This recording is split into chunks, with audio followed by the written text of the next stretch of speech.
চকরিয়ায় বন্যার্তদের পাশে থাকবে সরকার, জানালেন স্বরাষ্ট্রমন্ত্রী।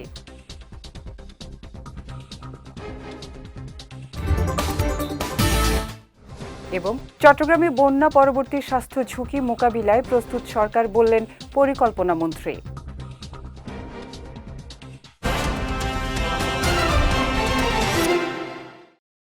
আসসালামু আলাইকুম। চট্টগ্রাম সংবাদে আমন্ত্রণ জানাচ্ছি আমি উম্মে কুলসুম। শুনছিলেন শিরোনাম, এবারে বিস্তারিত।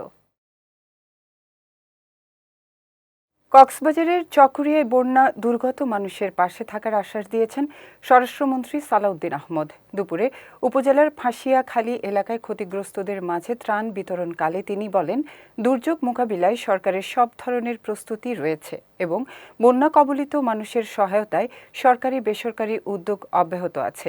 স্বরাষ্ট্রমন্ত্রী জানান, দেশের বিভিন্ন বন্যা কবলিত এলাকায় ক্ষয়ক্ষতির তথ্য সংগ্রহে জরিপ কার্যক্রম চলছে।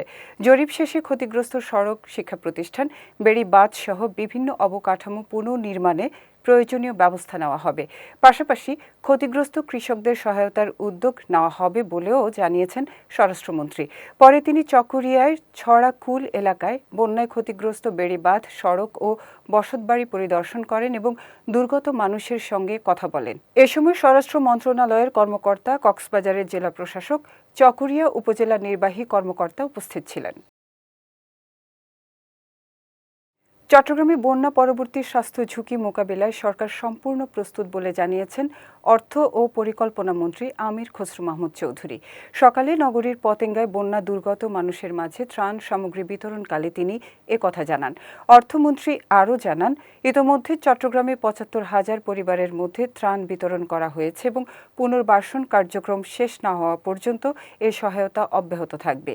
তিনি বলেন, বর্তমানে ৭ লাখের বেশি মানুষ পানিবন্দী রয়েছেন। তাদের জন্য খাদ্য, চিকিৎসা সেবা সহ প্রয়োজনীয় সব ধরনের সহায়তা নিশ্চিত করতে সরকার কাজ করছে। পাশাপাশি কৃষি খাতের ক্ষতি কাটিয়ে উঠতে ক্ষতিগ্রস্ত কৃষকদের বীজ, সার ও অন্যান্য প্রয়োজনীয় সহায়তা দেওয়ার আশ্বাসও দেন তিনি। এ সময় চট্টগ্রাম ৯ আসনের সংসদ সদস্য আবু সুফিয়ান, চট্টগ্রাম বিভাগীয় কমিশনার ডক্টর মোহাম্মদ জিয়াউদ্দিন, চট্টগ্রাম জেলা প্রশাসক মোহাম্মদ জাহিদুল ইসলাম মিয়া সহ অনেকেই উপস্থিত ছিলেন।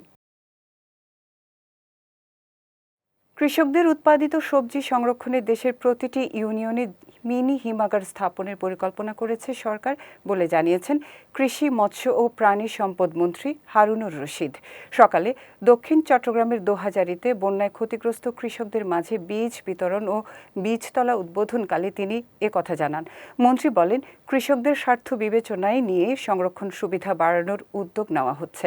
পাশাপাশি বন্যায় ক্ষতিগ্রস্ত চট্টগ্রামের কৃষকদের পুনর্বাসনে বীজ, সার ও আর্থিক সহায়তা দেওয়া হচ্ছে। দোহাজারীতে একটি আধুনিক হিমাগার স্থাপনের পরিকল্পনার কথাও জানান তিনি। পরে তিনি ক্ষতিগ্রস্ত মৎস্য প্রকল্প পরিদর্শন করেন এবং মৎস্য চাষিদের মাঝে প্রণোদনা ও ডেইরি খামারিদের মধ্যে গোখাদ্য বিতরণ করেন। এ সময় চট্টগ্রাম ১৪ আসনের এমপি জসিমউদ্দিন আহমেদ সহ অনেকেই উপস্থিত ছিলেন। সনাতনীদের রথযাত্রা এখন সব সম্প্রদায়ের মানুষের মাঝে সম্প্রীতির মেলবন্ধন সৃষ্টি করেছে। চট্টগ্রামের তুলসীধাম ঐতিহ্যবাহী তীর্থস্থান বলে মন্তব্য করেছেন ভূমি ও পার্বত্য প্রতিমন্ত্রী ব্যারিস্টার মীর মোহাম্মদ হেলাল উদ্দিন। গতকাল বিকেলে নগরের নন্দনকানন রথের পুকুরপাড় এলাকায় কেন্দ্রীয় রথযাত্রা উদযাপন কমিটির আয়োজনে রথ পরিক্রমা উদ্বোধন অনুষ্ঠানে প্রধান অতিথির বক্তব্যে তিনি এ মন্তব্য করেন।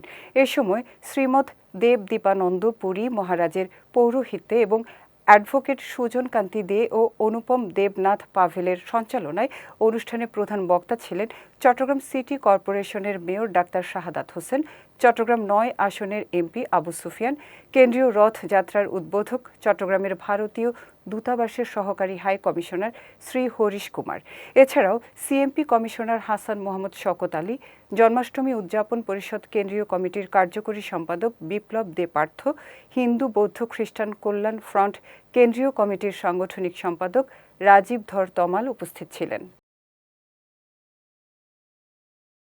শহীদ ওয়াসিম সহ জুলাই বিপ্লবে যারা জীবন দিয়েছেন তাদের ইতিহাস সংরক্ষণ করা হবে বলে জানিয়েছেন মুক্তিযুদ্ধ বিষয়ক প্রতিমন্ত্রী ইশরাক হোসেন।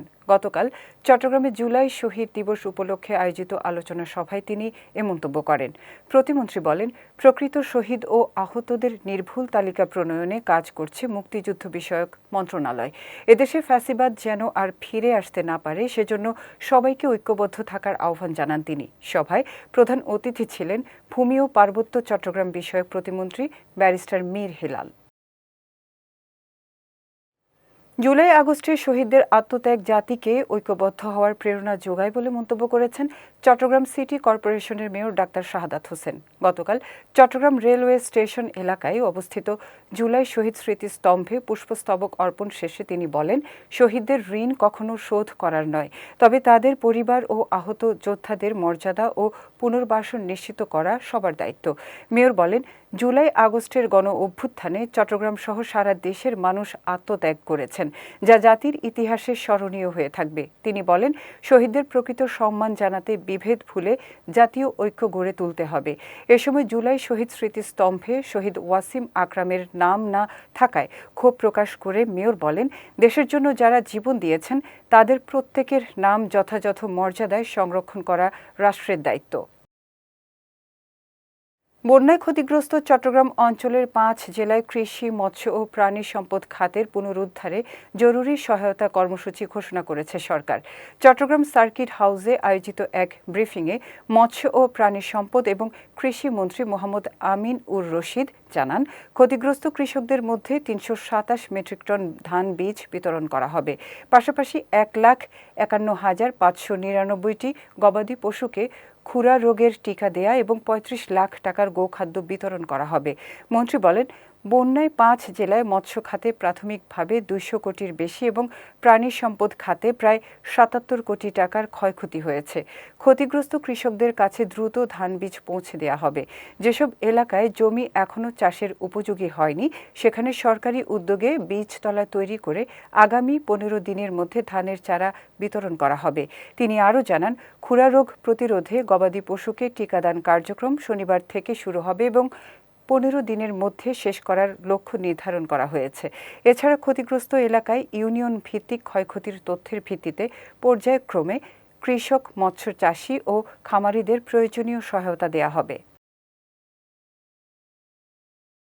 চট্টগ্রামের বোয়ালখালীতে লবণ কারখানায় অগ্নিকাণ্ডে দগ্ধ শ্রমিকদের দেখতে চট্টগ্রাম মেডিকেল কলেজ হাসপাতালের বার্ন ইউনিটে গেছেন চট্টগ্রাম সিটি কর্পোরেশনের মেয়র ডাক্তার শাহাদাত হোসেন। গতকাল বিকেলে চিকিৎসাধীন শ্রমিকদের শয্যা পাশে গিয়ে তাদের শারীরিক অবস্থার খোঁজ নেন তিনি।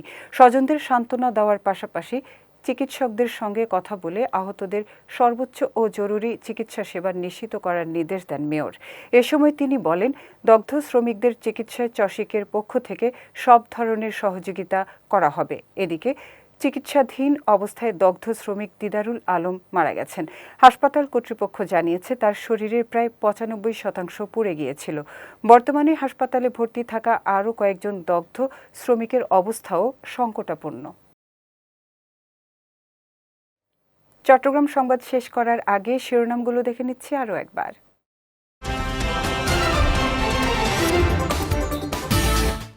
চকরিয়ায় বন্যার্তদের পাশে থাকবে সরকার, জানালেন স্বরাষ্ট্রমন্ত্রী।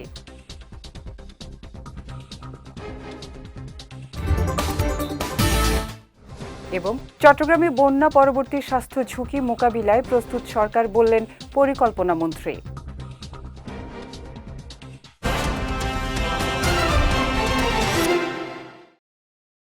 চট্টগ্রাম সংবাদ শেষে আজকের মতো আমি উম্মে কুলসুম আপনাদের কাছ থেকে বিদায় নিচ্ছি।